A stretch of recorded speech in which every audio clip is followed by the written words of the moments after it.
go into your working folder and open up Horsey and one more time, Magic Wand. Go back to Horsey. In the beginning of this chapter, in the first lesson actually, I made some alpha channel selections. And I do believe I said I would show you how I made them. Channel selections are in the Channels panel, right over here. Right now we just have colors, red, green, and blue.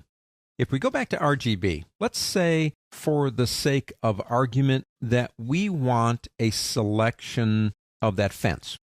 So I did a selection of the shed, the house, and the sky. Okay, those were three that I made. How do you make those? Well, here's one way you could do it. If I pick up my magic wand, we're going traditional, and I'll leave the tolerance at 32, see what happens. And come over here and click, and I come over here and shift click a couple of times, cross your fingers, until we get what we want. Now, the cool thing is, if you get too much, don't forget, you can always press undo and try it again. Let me go ahead and get a little bit more down here. And if you get a lot of these little sparkly things, you can use your, say, lasso tool and come over here and hold the shift key down and just draw around those areas until you get what you want. So let's say we spend a lot of time on this selection and we just worked this thing and we want it because we want to use it again. And maybe you're using it like I do for training or whatever, and you don't want to have to select it just to prove a point. To make this into something more permanent, go into Channels right here and just click this button right here. It makes an alpha selection based on that selection. Let me go ahead and deselect it. If I need it again, all I have to do is Control or Command on a Mac, click, and I get it right back again. So you'd spend a lot of time on that thing, make it really pretty, use Refine Edge, we've been there. All those things to make it look pretty. But there's another way you might be able to make these. Let me do this.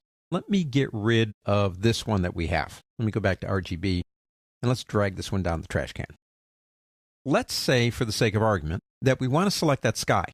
Now, there are a lot of ways that we've already used to select that sky. I'm not saying there isn't a way we've already tried. But here's just one more method for you. Look at all three channels, red, green, and blue, and ask yourself this question. Of the three channels, which one best represents a definite edge between what you want and what you don't want, like between the sky and the trees? You go to red? No way. I mean, it's there, but it's not really good enough. Green? No. Blue is definitely it. What I want you to do, if you find a channel that you think will work, drag it down to the new icon to make a copy of it, and we'll call it sky. Now that we have our mask, what is a mask? What is an alpha channel mask? It's black and white and shades of gray. Black means masked, white means selected, shades of gray mean partially selected. Select sky, go up to the word image and down to adjustments and select threshold. Now what threshold does is it keys to the original brightness levels of the pixels in that channel, and it will either take them from the midpoint to black or to white. This is the midpoint. I can move it. Now what I'm trying to do is keep that sky white and everything else black. Now it's not going to work. It seldom does. All I care about is that edge up there. I have the edge between the trees, the barn, and the sky. I got that. Click OK.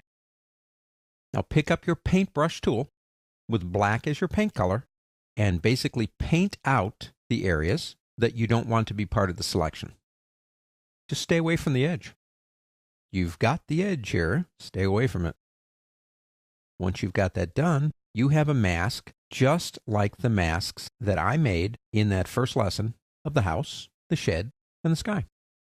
Okay, I kind of like that. Now, we're not done. Let's go back to RGB. Go back to Layers. Go into Magic Wand PSD and select the sky layer. Let's turn off Great Pyramid. I want that sky.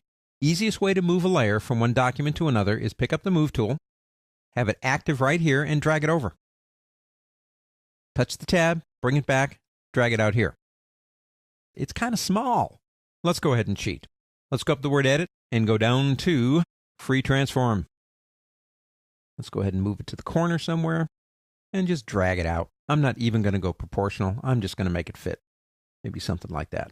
Double click, put it underneath, and see what? Can't do that, can you? Because that's a background. Double click on background, give it a name, go ahead and click the OK button. Now we can move it underneath. Of course, it's gone. Go back to channels, Control click or Command click on a Mac, Control in Windows to reestablish the selection. Go back to layers, go up to the word select inverse because we want this area open and that masked, and go ahead and go into farm and then select the mask right here. They say, well, okay, it kind of worked. As long as there's a nice white cloud here, it looks okay. But when you see these areas, that doesn't look good. Well, don't forget we can refine the edge. So if we double click on the mask and we come over here into mask edge. Now here's the thing. We need to shift the edge to get rid of that other sky. If we come into shift edge, it does work, but not enough. You can still see some of that other sky. So let's take that back to where it was at 0. I can never get the number. I'm going to just type 0 in there. Believe it or not, if we feather the edge, it gives us more edge to work with and gives shift edge more purchase. So if we feather just by a little, 2 or 3, it is softer. But now when we go into shift edge, we can pull that back and that'll work. Alpha channels are an excellent way to store selections so that you can use them over and over and over again.